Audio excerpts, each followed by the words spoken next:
Rain showers Wednesday. Chance for mixed precipitation, changing all rain on Thursday. Looking at the long range, 46 Friday, 50 Saturday, and 58 on Sunday. Get up to the minute weather updates from the Weatherology Weather Center. I'm staff meteorologist Paul Trombley on this NWKS radio station. Currently 38. So right now may be the perfect time for you to rethink how you pay for health care. And here's why. This time of year is decision time for a lot of people, but it's also when you can join MediShare and save even more than usual. For many families, joining MediShare means saving about $500 a month, which is a game changer for a lot of people, obviously. But what's more, MediShare members like it a lot. Their satisfaction rate is 98%. Imagine that.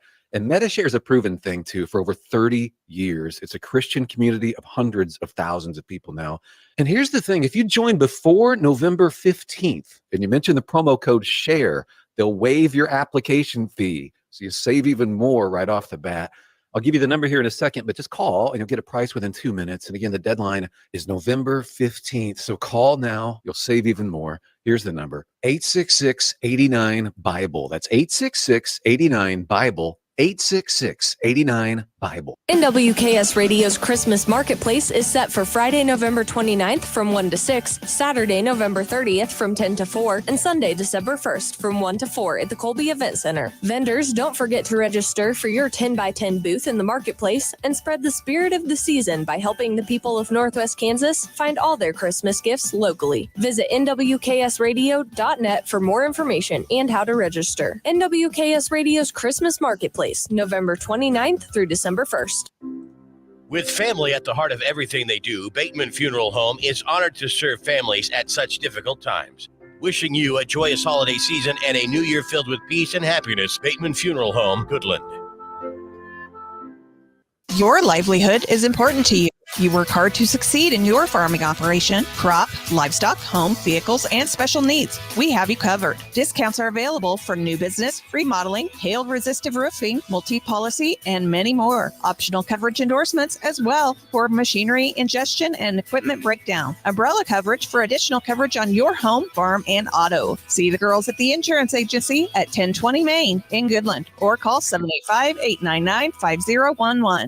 If you're shopping for a banking institution, visit with Equity Bank of Hoxie, Grinnell, and Quinter, Kansas. The Equity Bank is heavily invested in local business and activities contributing in many ways back to their community. Their employees are involved with many organizations and area events. Plus, a lot of experience comes with that staff. You'll find valuable local assistance when you bank at the Equity Bank of Hoxie, Grinnell, Quinter, and other locations in Western Kansas. The Equity Bank, member FDIC. The one hail of a sale continues at Hurl Chevrolet GMC in Goodland, Kansas. Get huge savings on not just lightly hailed on vehicles, but also ones that don't have hail or have had the hail fixed. How about a 2024 GMC Sierra 1500 SLE with hail up to $13,000 off when trading in an eligible vehicle, now only $49,000. A 24 Chevy Tahoe RST with hail up to $14,000 off, now just $58,000. It's one hail of a sale, and it continues at Hurl Chevrolet GMC in Goodland, Kansas. Online at hurlchev.com. What a year it has been for Burning Auction of Leota, Kansas. They've been all over Western Kansas with their farm equipment, shop, tools, and antique auctions. Russell Burning and his crew want to say thank you and happy holidays to all of Burning Auction sellers and auction attendees. Even though your attention has turned back to school with events and activities, you just can't forget everything going on at home. That's where your local Hoover Lumber Ace hardware stores in Goodland and Colby come in. Keep the lawn in check with mowers, blowers, and trimmers from Craftsman, Toro, and Ego. They are still your local Benjamin Moore paint retailer, and they still have that amazing selection of outdoor grills and griddles from Traeger, Weber, and Blackstone. Plus, their helpful and knowledgeable staffs are some of the best in the Northwest. It's all at Hoover Lumber Ace Hardware in Goodland and Colby. Open today, but Sunday. You ready? Ready? 1, 2, 3, 4! It's the Morning Blitz with Ross Volkmer. If you want to win in football, it all starts up front. Mass kicks ass. Pass, the region's only local sports talk. Listen to this guy. He knows what he's talking about. Broadcasting on Goodland's Rocket 102.5, simulcasting on Goodland's 730 Gold KLOE. Guy is everywhere. Discussing it all from the preps. Showtime for the Lady Eagles. To the pros. McKinnon is in at running back. First down and goal to go. Play action fake. Right side throw. Touchdown! Kansas City! The Blitz is presented by Pearl Chevrolet GMC, Hoover Lumber Ace Hardware, and F&B Bank, as well as the Insurance Agency, Farmer State Bank in Oakley, the Cowboy Corner Express, and Equity Bank of Hoxie, Quinter, and Grinnell. Let's go to work. Clap of the hands. Thorson takes the chest high snap. Looking far side, throws it. It is caught in the middle. The shovel pass back to Lincoln Cure, who lost the ball. Got it back. The 10, the 5. He's in. Touchdown. From the 7-yard line, 4 receivers to the right and 1 to the left. That's Keegan Johnson. They want to throw it to Keegan, and he got it for a touchdown on a back shoulder throw from Avery. K-State with 9 seconds to go in the half now leads in the football game 15-10. Viola turns, takes the handoff, looks a little fade route to the back corner of the end zone, passes up, it's caught. It is a touchdown, Nebraska. Isaiah Nair pulls one in, and the Huskers have 6 points. Lifts the knee twice. Takes the snap. Hands it off. They reversed it to Cortland Sutton, who has Bo Nix in the end zone. Nix makes the catch. Touchdown, Denver. The Philly special. Bo Nix. Good Monday morning, everybody. We are back and rolling here on the Morning Blitz. Broadcasting, as always, on Goodland's Rocket 102.5, as well as AM 730 Gold KLOE, and the Hurl Chevrolet GMC video stream on Facebook, Twitter, YouTube. Glad you're with us, no matter which way you are joining us here on this gloomy Monday, November the 4th.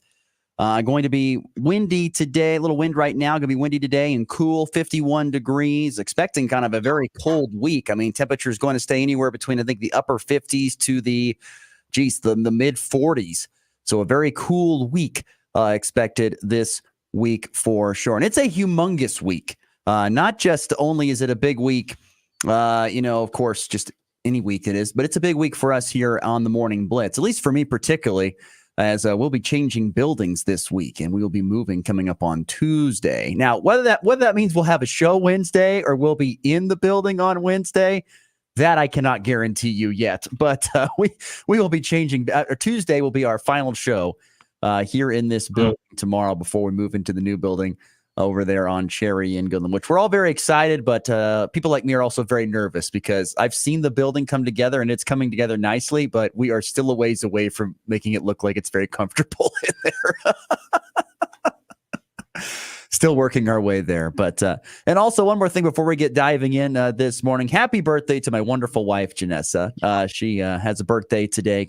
Happy birthday, dear. Love you. So there you go. Happy birthday. Thank you, Max. I'm sure she'll appreciate that. Max, by the way, fresh back from Kansas City. Looking a little disheveled this morning, my friend. Am I? Hair's a little yeah, well, here's the thing. There. Here's the thing about my hair. It does whatever it wants. I don't really have any control over it a lot of mornings. It's just kind of it happens. It's whatever. Just a little bit more disheveled than you usually look. That's all I'm saying. Maybe it's just the camera angle this morning, but I walk in this morning and I think an earthquake happened, or everything I have on the walls had like fallen off. Things were crooked, so I have no idea what happened. Did you find my gift I left for you in the studio? Was that a mic? Was that your gift? The mic? Yes, stand? that was a gift to you from Thank yours you very truly. much. I found you were requesting, you were looking for a mic stand, and I found one here in the building that we're not using, so you can have it for the time being. So I did see it when I walked in, so that was very nice. Thank you, Ross. I like how the first 3 clips you played this morning were of the good plays of bad games for all 3 teams. Good plays. Well, two of the games were bad. Yeah. The Goodland game, more on this in a little bit, was not a bad game. It was actually very, very entertaining and very good. There we go. Losses. Yeah. Yes. Well, we play the high. That's why they're called the highlights. We play the high points of those things, But anyway, we got a full show ahead today. Nick Athen will be stopping by, our good friend from Chiefs Blitz, to talk about tonight's Monday Night Football game for Kansas City and also what happened in Week 9 in the NFL. We'll get to all that coming up here with Nick Athen. And then whatever we don't hit in our weekend winners and losers, we will try to touch on in the leftovers, and plenty of college basketball as crossover season has officially begun with college basketball getting rolling here today, pretty much starting off. Kansas will tip off their season. Nebraska tips off their season. K-State will wait till Tuesday. But we have crossover season going on. And so we'll highlight a little bit of college basketball, what happened this past weekend for area JUCOs, an interesting local tie to an interesting story as well in the college basketball ranks. So we'll get to all that coming up here on this Monday edition of the Morning Blitz. So glad you could join us. But let's get things rocking and rolling as we do every Monday with what are the great weekend winners and losers. If it goes. Here we go. There we go. There are two kinds of people in this world. There's winners and there's losers. Which ones were which this past weekend? I want winners. Loser? You're a loser. It's the weekend's winners and losers on the Morning Blitz. Want to be a winner, be a winner. Ross, I tell you what, this week I have 3 losers and 1 winner. Okay? Yeah, so winners were a little thin this weekend. I will give you that. Yeah, it was. But what do you got for winners? Right, Let's start with some positives. Okay. My winner this week is the Wichita Collegiate Spartans, the team that won 62-0 against Colby. But let me tell you what, that was like a 6A football team that I watched play. That team is disgusting. The amount of athletes they have, the size they have out wide. Their quarterback played fantastic. Even they brought in a sophomore quarterback in late in the second half. He was good. Everyone was just dynamic. And I mean, even though Colby it was over. As Chad would say, the fat lady was singing the national anthem. It was over very quick, but let me tell you what, that is a darn good football team. And their coach, that's another reason you can tell that was a good football team. They were up 50 whatever to nothing, and their coach was still screaming at their players on the sideline that it wasn't good enough. But man, they have some real talent, and it was beyond impressive. I don't know what the comparison would be in Kansas City. I don't know my metro schools very well, but Wichita Collegiate is the type of school, because of what they are, they can select players, give out scholarships to certain people. That's why they have a plethora of talent. Yeah. And then of course they can also because of just the way the world works, they can cap their numbers to have them be a 3A school and not a 4A school or a 5A school. Right. And this is becoming, unfortunately, and this is nothing against Collegiate. I'm not trying to throw Collegiate under the bus. They're a great team. And my guess is why the coach was screaming at them is because guess what? They're not even the best team in their own little mini bracket. Andale's in that bracket. Cheney's in that little bracket. And so is Collegiate. Those are the 3 big horses in 3A West football. They're the dudes. They're the top of the class. And that's probably why he's chomping on his kids, because he knows that they've got some big tests coming up in the next few rounds, does Collegiate. But this is kind of becoming the issue with high school sports a little bit more, because we're seeing this at the college. We've seen it at the college level with the transfer portal and all this, but we're seeing it at the high school level now too. Definitely. We see a bunch of kids that maybe should go to at school X because they live in that region or in that area, district, whatever you want to call it. But because the rules allow it, they go and they join forces with some friends that they played, club ball with at this other school, and they put together these super teams. And it's not just happening in Kansas; it's happening across the nation. Definitely, it's a lot worse across the nation than it is here, because and then you see when you're in California, it's a lot easier to get guys from Kansas to move to California to go play football at your school. Or the same thing with Florida. Florida has it really bad right now. But yeah, I mean, I'm just saying that team that looked like a team that would compete with Blue Valley North, my high school. I'm just saying they probably would. Team. Yeah, that's because once again they can get the best of the best to go there and play. Yeah. And that's across a lot of different sports. That's why they're good in basketball. That's why they're always at the state tournament in baseball, because they have that ability to do that. And there are teams that always have a chance to do that. And Collegiate is one of them. Yeah. They're very, very good. So, yeah, no doubt about it. Now, sticking on the high school side of things, I have a winner of being Goodland football. I know the Cowboys lost, but I got to give a shout out to the Goodland football team and head coach Jordan Mosier and his staff. And the fight that they put up in a 43-34 loss at Heston was really impressive. Lincoln Cure in his final high school game showed why he's one of the top recruits in the country. He scored all 5 of the Cowboys touchdowns, 3 receiving, 2 rushing. They emptied out the playbook. They had the hook and ladder play in there you heard the highlight as we got in the show. That was a hook and ladder play on the last play in the fight with clock at zeros right before halftime. As the Cowboys scored right before half. There was another unbelievable play later on where Zach Thorson rolled out to the right. Nobody was open. He just kind of threw it up, hoping Lincoln would go get it. Lincoln did. And he was surrounded by 3 different Heston Swathers.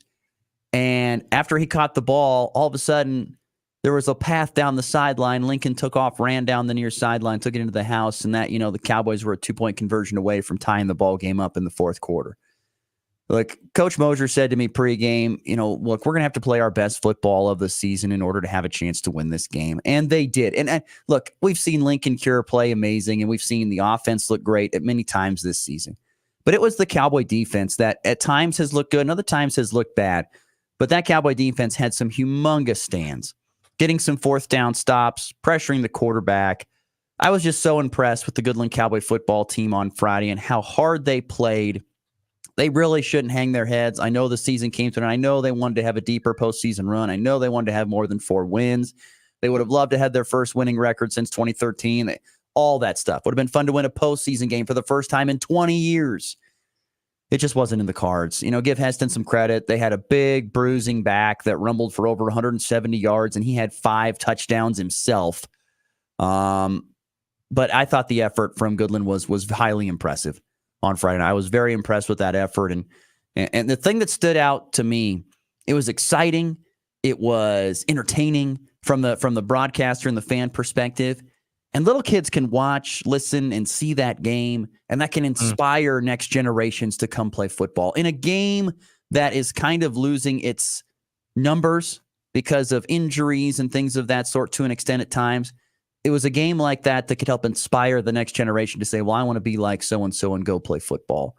And particularly at a school like a Goodland or a Colby or at these smaller schools, it's a big thing. And so it was that kind of performance. And even Coach Mosier, I think, kind of agreed with me. It was a kind of performance and game, even though in a loss, that can inspire kids to want to keep coming out and playing football, because you got to have numbers to play football. It is a game of numbers. You have to have numbers. And especially when you play 11-man football, you need to have numbers. And that was exciting to see. So winner of the weekend, no doubt. Great effort in despite a loss for Goodland Cowboy football. But both the Eagles and the Cowboys seasons are done at 4-5. Yeah. And we'll maybe dive some more into kind of what to expect maybe for next year or later on this week. Just kind of give a few thoughts on maybe what to think about for next year for both those teams. So we'll dive into that a little bit later on. Do you have any? I know you only one winner. Is that truly you have another quick winner? Or is that all you have? No, that's truly my only winner. I will throw out a few more winners here real quickly. Quinter boys cross country win the state title.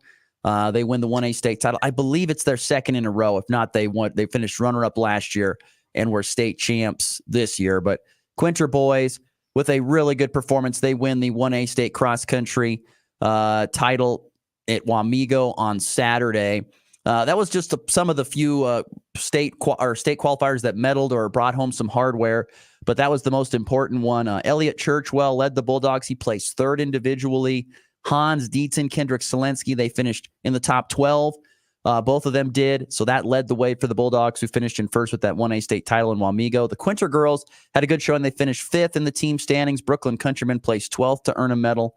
Hoxie girls, they finished third in the 2A race, led by Tegan Lindemann, who placed sixth. Hoxie boys, they finished fourth, led by Michael Hafner, who placed ninth, and Aaron Keith, who came in 12th. Those guys both medaled. Golden Plains, once again, you've probably never been to Rexford, Max, but Rexford is not a very big town where Golden Plains High School is, but they've got some great cross-country runners there, and they're freshmen. Elizabeth Weiner and Adeline Meyer, both freshmen, placed top 10 in the 1A race. Weiner finished in sixth. Meyer finished in ninth. Very impressive showing.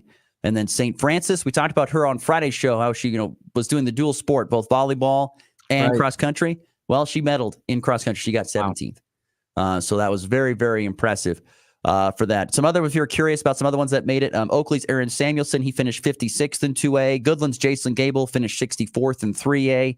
And Golden Plains' Ezekiel Weiner finished 22nd in the boys 1A race for those type of teams. And while we're on the topic of local sports, the 4A teams we talked about for state volleyball on Friday, None of them made it past pool play.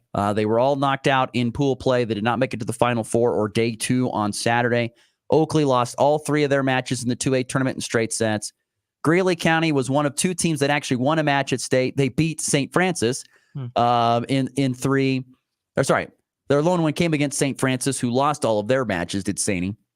And then Wheaton Grinnell, they went 1-2. They beat Argonia to start the day, but then lost in straight sets to Hanover and Lynn at the 1A D2 tournament in Emporia. So it was a tougher showing for Colby. Not for Colby, but for high school volleyball teams that went to state. No team advanced past Friday's pool play action into the Final Four to try and earn something. Anyway, there you go. A quick little update on local sports there in our weekend winners real quickly. And I do have to throw out one more quick winner here before we move on to losers, Max, but I can't believe you're not throwing a winner out here, but how about Bobby Witt Jr., a winner of the weekend? Gold Glove, baby. One of the Gold Glove winners. Bobby and Seth Lugo both win the Gold Glove. You know what? Yeah, the Royals had a good weekend. The Waka extension. 3 years, 51 mil. Bobby Witt Jr. Gold Glove, Lugo Gold Glove, Jack Caglione. It continues to hit home runs. So yeah, the Royals. You could throw the Royals in there. Let's say the Royals had a good weekend. You got 2 Gold Glove. One, by the way, Rockies Brenton Doyle also picking up a Gold Glove. His second. There you go. He picked that up. Shout out to my boy Christian Walker for the D-backs, Gold Glove winner as well. So yeah, plenty of Gold Glove winners. There you go. There you go. Handed out this past weekend and weekend winners. All right, we got time for losers. Where do we begin this party? You want me to run through them or do you want me to go one by one? Just whatever you want. All right. Well, my first weekend loser, I don't know if you heard about this, Ross, but it's Marcus Hayes of the Philadelphia Inquirer. He's the guy that got into an altercation with Joel Embiid. And I mean, this is just, I read through this article that started all this. This guy is an absolute idiot. And I'll just be frank about it. He wrote an article saying that, talking about the birth of Joel's son and the death of his brother was the turning point, and when he started playing bad and now he's not showing up for work. And it was really, I mean, truly a disgusting piece for Marcus Hayes. And I think Joel Embiid did exactly what he should have done, because when you bring up the family, it's personal stuff. These guys are humans too. You saw it with Jason Kelsey this weekend as well, with his altercation with a fan. These athletes are humans. And when you have someone like this that's, typing behind a computer, which is just, it's about this stuff that's just, it's not even, it's not driven by anything, just hatred, really what it is. It's just hatred and clickbait at a certain point. So I think he is a big fat loser of the weekend, is Marcus Hayes from the Philadelphia Inquirer. Didn't Embiid confront him in the locker room? Yes. I'm gonna say, I think that happened. And he did. He should have. I 100% think he should have. At a certain point, you can't, you can let, as an athlete, you let a lot of things slide that are said about you. But when it brings up the family, you have every reason, in my mind, I think that you have every reason to confront someone like that. That made me very angry when I saw that. No, I understand. I get what you're saying. It's not a good article. It doesn't reflect good. I mean, Joel Embiid first of all, I don't know about Joel Embiid's play. I think he's been fine, but there's no doubt that his body is failing him. Yes, 100%. His body is failing him, and he's trying to He's trying to stretch his career as much as he can, but that's not going to make people happy when you don't play. Say that then. Say don't blame it on him not showing up for work, and it started when his brother died and when he had his son. Like, that's just terrible. That's really lazy and terrible work, and I do he needs to be fired. But anyway, that's my biggest loser of the weekend. That's the headliner. My second losers, Wisconsin sports fans. Okay. Just overall, the Milwaukee Bucks are 1-5 and are the worst team in the NBA right now. This is a team with Giannis, Damian Lillard, Brook Lopez, Chris Middleton. Like, this is supposed to be a championship contender every year, and they have the worst record in the NBA. Wisconsin let Iowa score 42 points on them as their football program continues to just be kind of mid, to say, that's being generous. I feel like they've just been mid. That's really all they've been. And then the Packers never had a chance against the Lions at home. They really didn't have from the get-go. They were out of it, which I was excited for that game. I know a lot of people were. And then, just going back, just to put some salt in the wound, Brewers, of course, choking Pete Alonso home run, the walk-off. So, it's really been a rough, and I was roommates with 2 Wisconsin sports fans. So this has been a rough month for Wisconsin sports. Besides, the Packers are doing all right, but just overall rough stuff. And then my final loser of the weekend. Hold on, let me find it. It's the Carr brothers. It is David and Derek Carr. Now, hear me out on this. Derek Carr lost to the Panthers, but this is just an interesting stat that I found. Most losses from a starting quarterback through 4 seasons, David Carr. 5 seasons, David Carr. 6 seasons, David Carr. 7 seasons, Derek Carr. 8 seasons, Derek Carr. 9 seasons, Derek Carr. 10 seasons, Derek Carr. And 11 seasons, Derek Carr. So from season 4 through 11, every record for most losses through that season is held by a Carr brother, as they just continue to not win football games, and he lost in his return to Bryce Young and the Panthers. So those are my losers of the weekend. Good one on Wisconsin. Yeah, that's a great stat on Derek. Well, a sad but great stat for the Carr family. It hasn't been good. Now, there are situations that they've been put in most of the time have not been good. Let's remember that Derek Carr was the franchise quarterback for a franchise completely starting from scratch. Yeah. In the Houston Texans. That's going to always put you behind the 8 ball. True. Derek Carr, on the other hand, that probably is a little bit less explainable.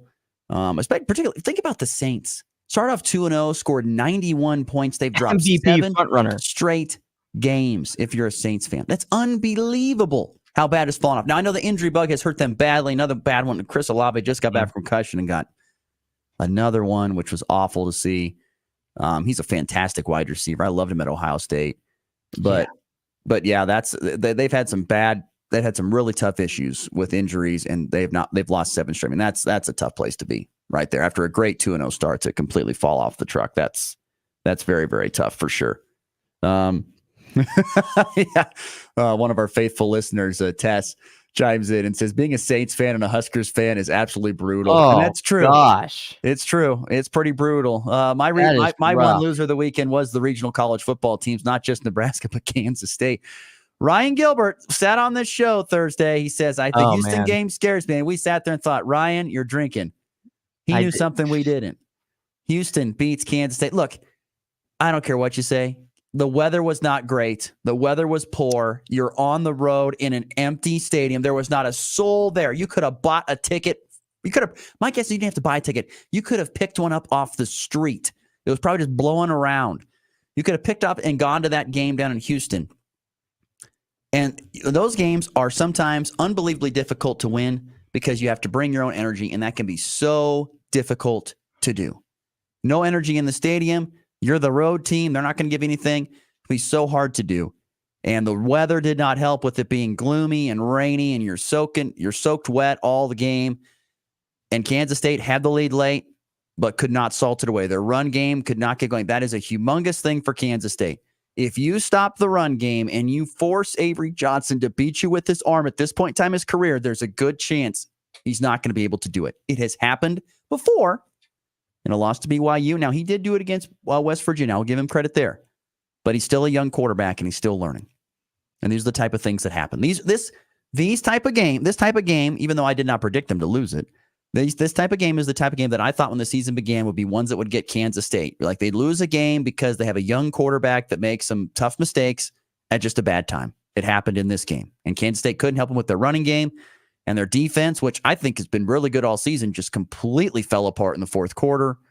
And K-State, that's an ugly, ugly loss for Kansas State. And not only does it hurt, snapping a 4-game winning streak, but that pretty much knocks them out of the Big 12 title race and maybe even the college football playoff race at this point in time. That kind of loss really hurts you. I mean, would you put Ryan as a winner or a loser this weekend? Ryan would probably say he's a winner in my books, but that'd probably be a loser. He didn't like that prediction, but I tweeted at him. I said, didn't agree with that Ryan Gilbert 2 days ago when he said on the show that was the most he was the most concerned about the Houston game, but boy was I wrong because wow. Yeah, that was good. Yeah, K-State was not good. Nebraska was awful. Nebraska was at home, had their home crowd, but UCLA dissected them offensively and defensively. A 2-win UCLA team dissected them. They used their bye week to completely make Nebraska look lost, both offensively and defensively. Defensively, they found it a little bit late, but offensively, horrendous for Nebraska. Sorry about that. But I'll tell you what, KU looked fantastic this weekend on the bye. gridiron. Yeah. They looked good. great. Look Anyway. good. Everybody wins the bye week most of the time. But yeah, that was bad. I have a couple of horrific stats for Nebraska football fans for those there. Nebraska, who's now 5-4 and losers of their previous 3, fell to 1-30 in games where they have the ball either tied or trailing by 1 score in the fourth quarter. You might as well, if Nebraska is tied or trailing in the fourth quarter by a score, you might as well just chalk it up as a loss. They're not going to come back from it. They have to have the lead in the fourth quarter. They can. 1-30, people. It's bad. It's really bad. Nebraska now has to sit on this for 2 weeks because they have a bye coming up on Saturday. They got to sit and stew on this for 2 weeks. And they're still not bowl eligible. No, and not bowl eligible yet. And by God, they have to get there. They have to. It's of utmost importance to get to a bowl game. You have to get there so you can develop young players. You have missed bowl games for 8 straight seasons. You cannot do it anymore. It is the most embarrassing statistic for Nebraska. A blue blood has missed a postseason bowl game berth for 8 straight years. It cannot happen. Cannot happen. That is a problem. They have to get to bowl eligibility. And the problem is that was the easiest game left on their schedule. Now you have to go to UCLA. You have to be at home versus Wisconsin, and you have to go to Iowa. Those games are not easy. But you're going to have to find a way to win them because you have to get to bowl eligibility. You have to. It's out of the question to miss it. You have to get there. Anyway, yeah, K-State, KU, some ugly losses for sure. And by the way, we'll just throw one more team under the bus. The Denver Broncos, they got crushed by Baltimore, as kind of expected. But I love Sean Payton after game. We got our butts whooped. We got our butts whooped. I mean, look at them. Look at us. He's not wrong. Not wrong. That was rough. Broncos on fraud watch. Definitely on fraud watch. Well, I mean, let's face the facts. They had an easy schedule. They got to 5-3. That's why they're on fraud watch. But I think once again, they have a couple very challenging games now in a row. Can they find a way to sneak away one of those? I don't know. I think it'd be very difficult to do. But that was tough. They were crushed at Baltimore, 41-10. Last thing, I'm going to throw another team under the bus. The rough stretch for Yankees fans continue as the Cowboys fall 27-21 to the Falcons.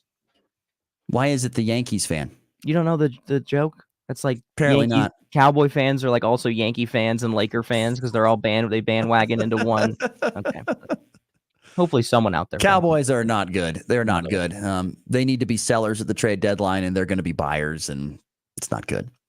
Anyway, we'll talk more on that in our next segment. Let's get to a break. We'll come back. Nick Athens going to join us next. We'll talk with him about the NFL Week 9 and what to expect as we cap Week 9 with the Chiefs and the Buccaneers tonight. That's next here on a Monday edition of the Morning Blitz. The one hail of a sale continues at Hurl Chevrolet GMC in Goodland, Kansas. Get huge savings on not just lightly hailed on vehicles, but also ones that don't have hail or have had the hail fixed. For example, a 24 GMC Sierra 1500 Denali with no hail up to $7,000 off when you're a loyal Buick or GMC owner, now just over $68K. A 24 Chevy Tahoe RST with hail up to $14,000 off, now just $58K. It's one hail of a sale, and it continues at Hurl Chevrolet GMC in Goodland, Kansas, online at hurlchev.com.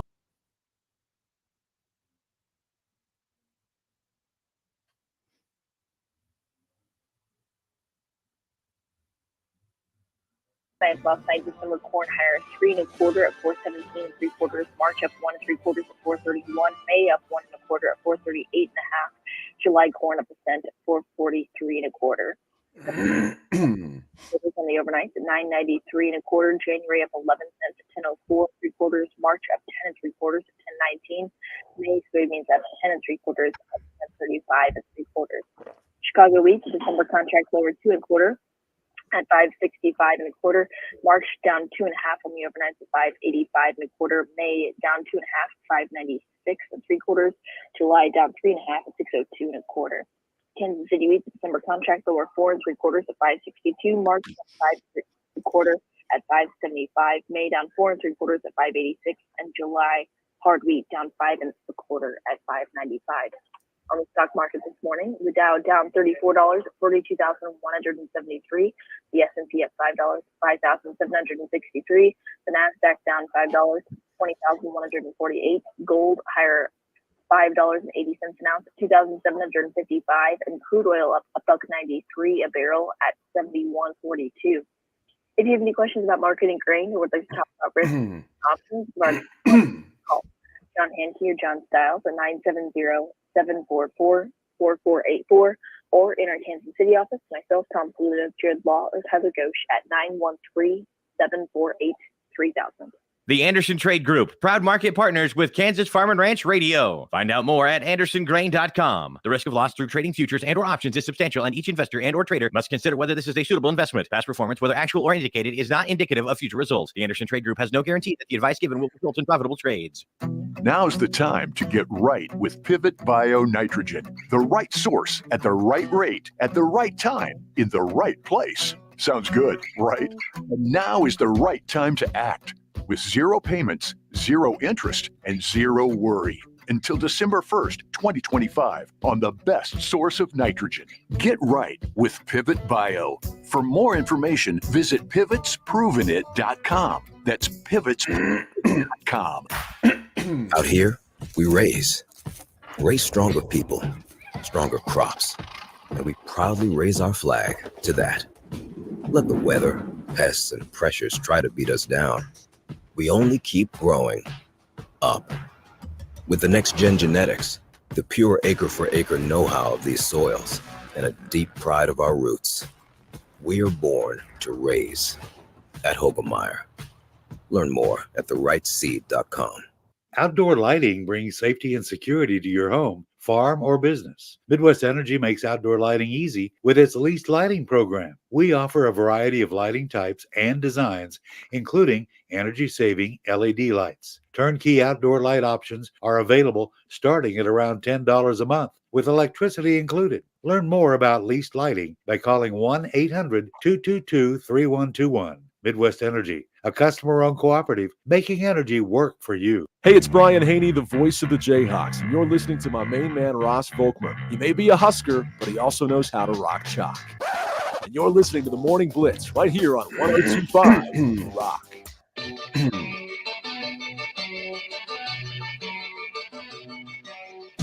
Moving along here on a Monday morning, November the 4th. 40 degrees, windy outside, overcast, a high of 50 expected today in the tri-state region. So glad you could join us here on the Morning Blitz. And we're pleased to be joined once again by our good friend Nick Anthony, who joins us now via the Hurl Chevrolet GMC video stream. Good morning, Nick. How are we doing today, my friend? Doing great, guys. The election will be over tomorrow, and my text messages and my email inbox will finally be back to normal. What will the television networks use for filler commercials? I don't know. It's going to be half the country's going to be really happy, and the other half's not going to be very happy at all. So, oh my gosh, I know. Wednesday could be a really good day, or it could be a really bad day. I don't know. Glad it's over. I don't want to see. This is the last game that I have to watch political commercials in an NFL game. And yesterday's were brutal. Even with the 4-screen, it was just like, oh my God, it just kept switching channels. Yeah, there is a lot of that. That's for sure. Nick, I want to start off with kind of the ugly. I mean, what team that had decent expectations, I'm not saying the highest, but decent expectations, has stunk the most this year? Well, I'm not going to say the Jets because that would just be too easy. You would probably say the Cowboys to some degree, but I think they were in trouble going into this season. That's a really good question. I thought the Colts would be a really good football team. I thought with Richardson and everything that took place, I thought they would take that division. I thought the Texans would slide back a little bit. I think you and I talked about this at the beginning of the year. I just think that the expectation of trying to become a legit winner, when you have a really good season and you've got a young quarterback. But I think if you just factor it all, I mean, the Cowboys obviously you have to look at them and go, you just have to laugh. I mean, excuse me, Jerry Jones is so outdated in his roster building and the money he's throwing away. I mean, Dak Prescott, come on. The guy's terrible quarterback. He's terrible. He's got the wrong head coach. He's had the wrong head coach for 2.5 years. Why he's not dialing Bill Belichick up and saying, hey, come save me is beyond me. So I think if you factor everything, the Cowboys are probably the most disappointing team, but it's not a total shocker. I wanted to ask you about the Colts, and I'm glad you brought them up. But Adam Schefter posted yesterday morning that based on the history, this looks like it's the beginning of the end in Anthony Richardson's time in Indianapolis. I don't know if I 100% agree with that at all. That is the Captain Obvious statement of the week. Really? You think so? Oh, yeah. When you completely go away from a guy, it's the beginning of the end. I don't care what it is.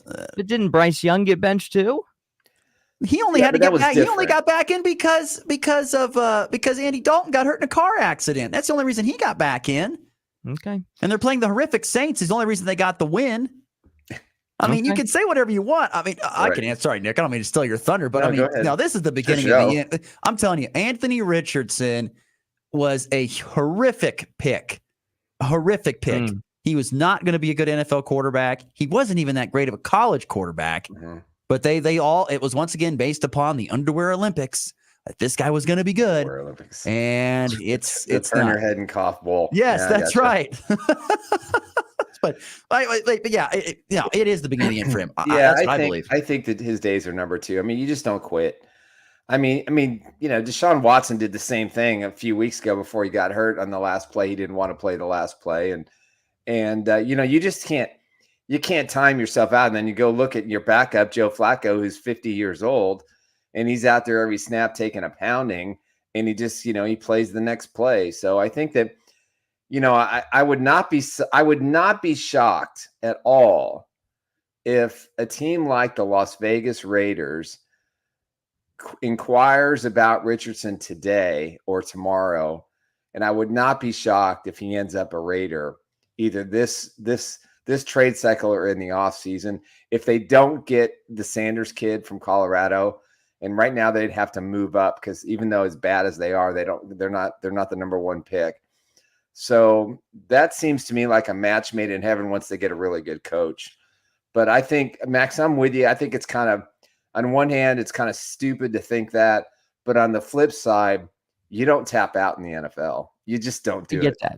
I get that. I think they're going to make him pay a price for it. And that's unfortunate for the kid because he's not a bad kid. Yeah. And if you watched the game last night, he was the last one to leave the field. He made sure all his teammates got off the field. I mean, he was a leader out there. Yeah. He did what he was supposed to do to make up for it. So I think the Colts are going to make a mistake giving up on him, but I think they're going to do it. And the last thing, and then I have a question after, but yeah, I think Tom Brady even has mentioned this before, but this new age of let's draft an unbelievably talented quarterback.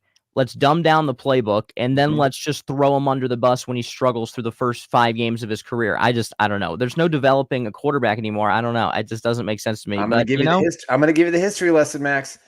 All these NFL teams, what is the one thing they look for in the draft? What's the one thing they want to have? They want to have that elite quarterback. They want to have that next guy. Who is the only one in the last 7 years who's been consistent? It's Patrick Mahomes. Now, why? Because he spent a year under the tutelage of Alex Smith, who Alex Smith is the MVP of this franchise. I don't care what anybody says. Without Alex Smith, there's no way Patrick Mahomes has won 3 of the last 5 Super Bowls or been in 6 straight AFC championship games or has been a chameleon on the field, who has been able to change his game, but anything thrown at him because Alex Smith prepared him to understand one thing. The NFL is about change. What works today is not going to work tomorrow. So you got to figure out what's going to work tomorrow. And then you got to be ahead of the curve. And he taught him how to be a man. He taught him how to be a football player. He taught him how to prepare. And these NFL teams, it just drives me crazy every draft. Oh, we're going to throw a rookie out there. We're going to, as you said, Max, we're going to dummy it down. Bring in a veteran. He should have been a year behind Flacco. He should just listen. Okay, this is what I'm going to do for you, young man. I'm going to groom you. I'm going to show you what has to be done. I'm going to teach you the level. Aaron Rodgers' success today is largely because even though Brett Favre didn't really like the fact that he was sitting behind him, he still got to watch Brett Favre for 3 or 4 years. And Aaron Rodgers will go down as one of the best quarterbacks in NFL history. Proven time and again, you give a young quarterback a veteran presence who can teach and show and who's willing to do it.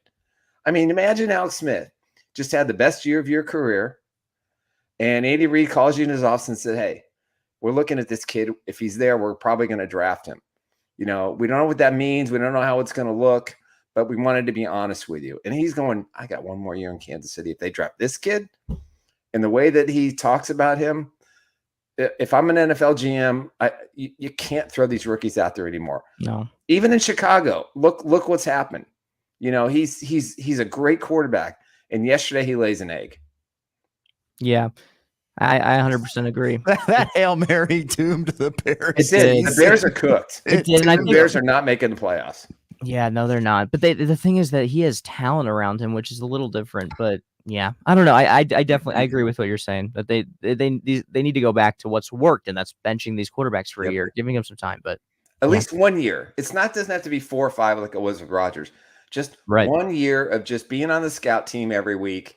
Maybe getting a chance like Mahomes got to play. That game against Denver, in the finale of the 2017 season. Just make it like, Max, look at it this way, man. I mean, I always go back to the freshman year of college, or the freshman year of high school. You're moving up into something. You don't have to play sport or anything, but you're like, I remember getting home from the first day of high school as a freshman. You're like, oh my gosh, all the stuff that was going on, and you're trying to process it all. That's what it's like for the first year for these rookie quarterbacks or freshman quarterbacks in college football.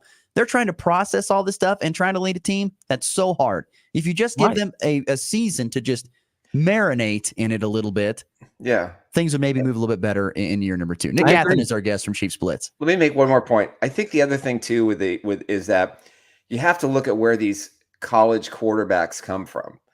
Like Mahomes, father played in Major League Baseball, supportive family.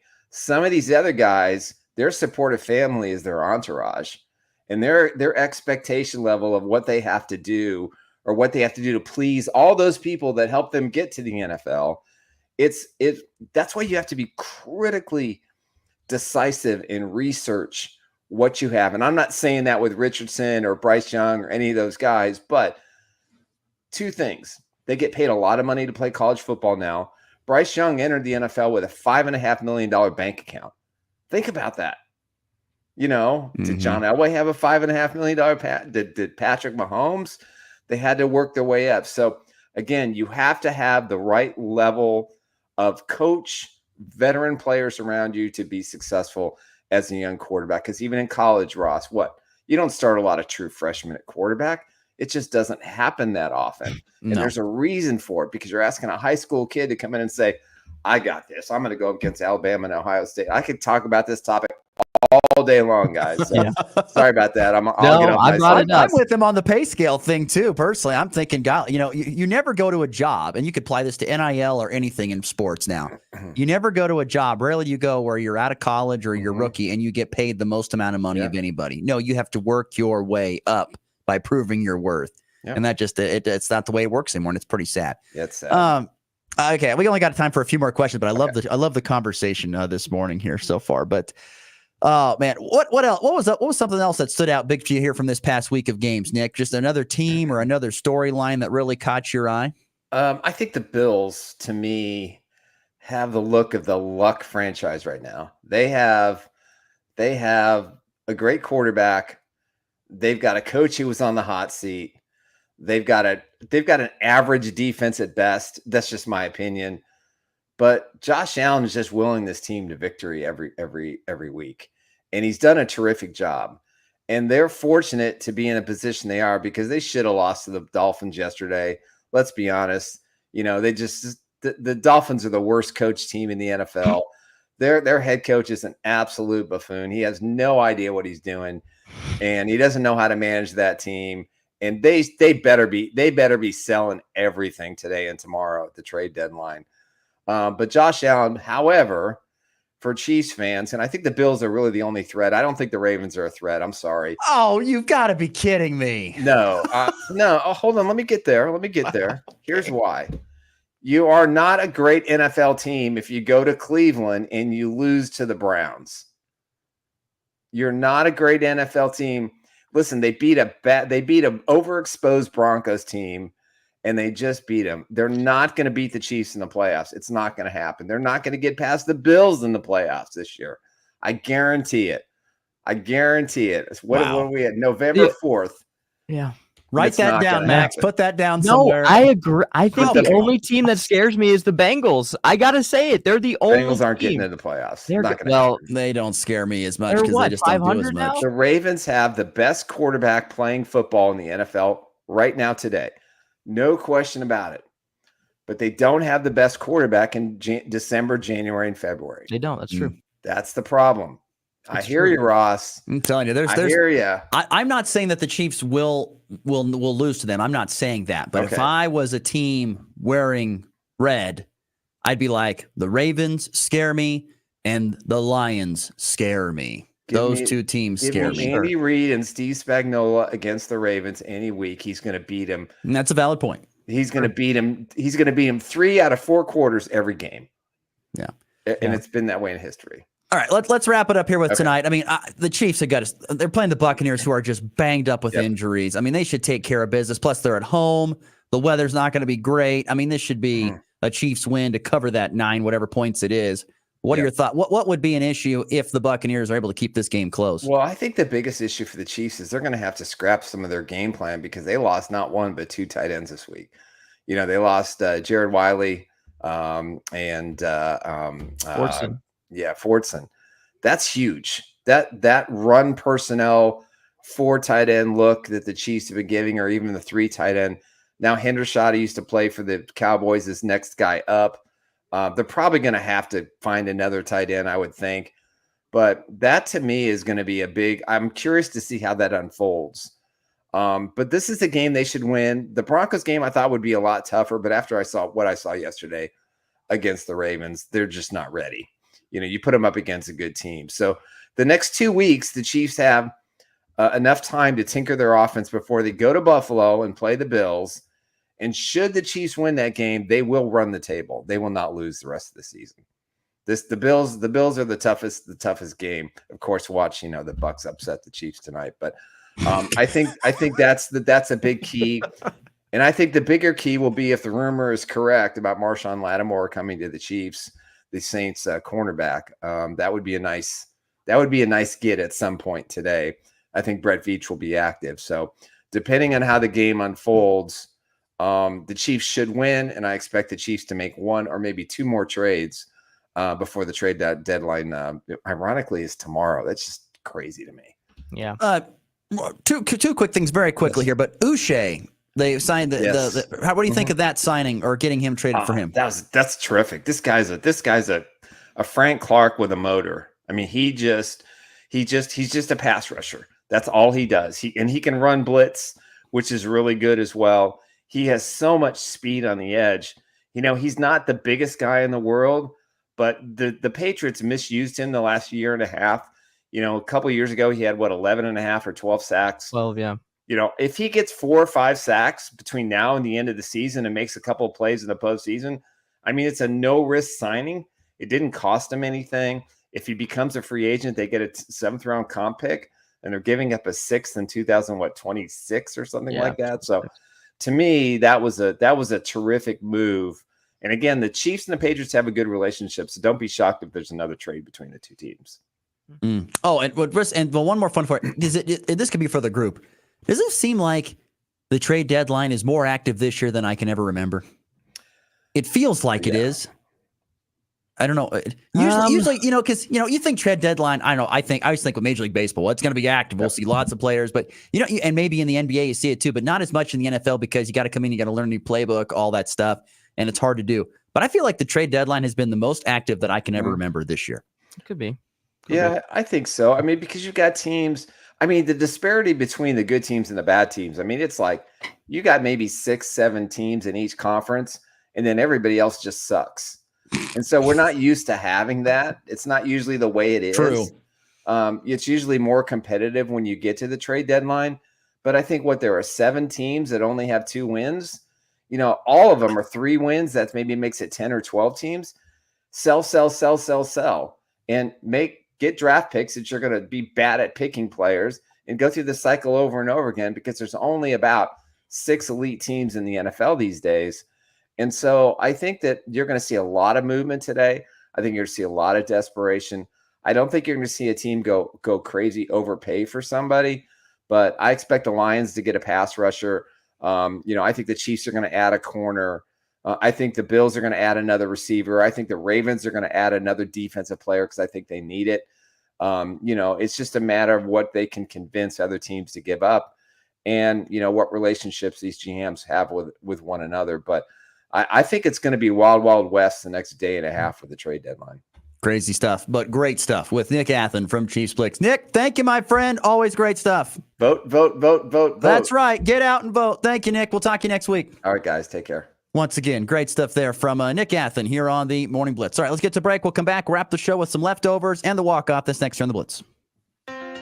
Your Cheyenne County Hospital in St. Francis offers you a quality rehabilitation department. This includes a variety of staff that provides physical therapy, occupational therapy, aquatic therapy, speech therapy, and women's health. To schedule an appointment, call 785-332-2104. Again, that's 785-332-2104. The Cheyenne County Hospital on 210 West Street in St. Francis. At FNB Bank, we understand the backbone of our community is our local farmers and ranchers. Whether you're growing crops, raising livestock, or investing in new equipment, we're here to help you succeed. Our agricultural loans are tailored to meet the unique needs of your farm, with flexible terms from people who understand what it takes to make it in agriculture. When you partner with FNB Bank, you're working with neighbors who know the land and are invested in your success. FNB Bank, rooted in our community, growing with you. Member FDIC. Even though your attention has turned back to school with events and activities, you just can't forget everything going on at home. That's where your local Hoover Lumber hardware stores in Goodland and Colby come in. Keep the lawn in check with mowers, blowers, and trimmers from Craftsman, Toro, and Ego. They are still your local Benjamin Moore paint retailer, and they still have that amazing selection of outdoor grills and griddles from Traeger, Weber, and Blackstone. Plus, their helpful and knowledgeable staffs are some of the best in the Northwest.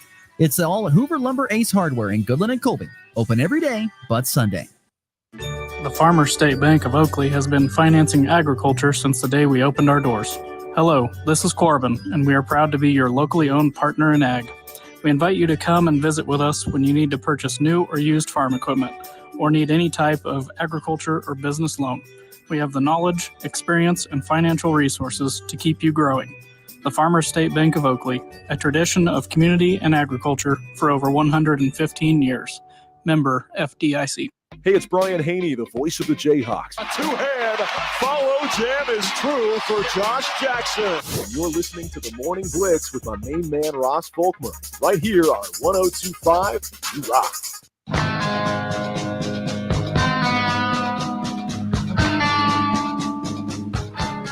Don't have a ton of time on our final segment with the leftovers, but wanted to quickly highlight a few things. First and foremost, Colby Community College volleyball wrapped up the regular season on Saturday. They swept Hutch 25-7, 25-19, 25-19. Finished the regular season 24-3 overall, 14-2 in conference play is where they sit at this point in time. And they are now the number 2 seed and will host Seward County in the first round of the Region 6 tournament on Wednesday in Colby. I'll tell you why that loss to Garden City really stings more than what it could be, because the way the Region 6 tournament works, for those who don't know, is that it's the highest seed always hosts throughout the term. So the first round is hosted by the highest seed, and then of the final 4, it's the highest seeded team that hosts. So there was a chance, I don't know how great it was, that Colby would host the final 4 of the Region 6 tournament on their own floor, but now they'll more than likely have to go to Barton to play. Now, they beat Barton last year on their court to go to the national tournament. They'll have to do it again this year. We'll see if it happens, but that was fascinating. That's some interesting news on that one loss to Garden City just earlier this past week.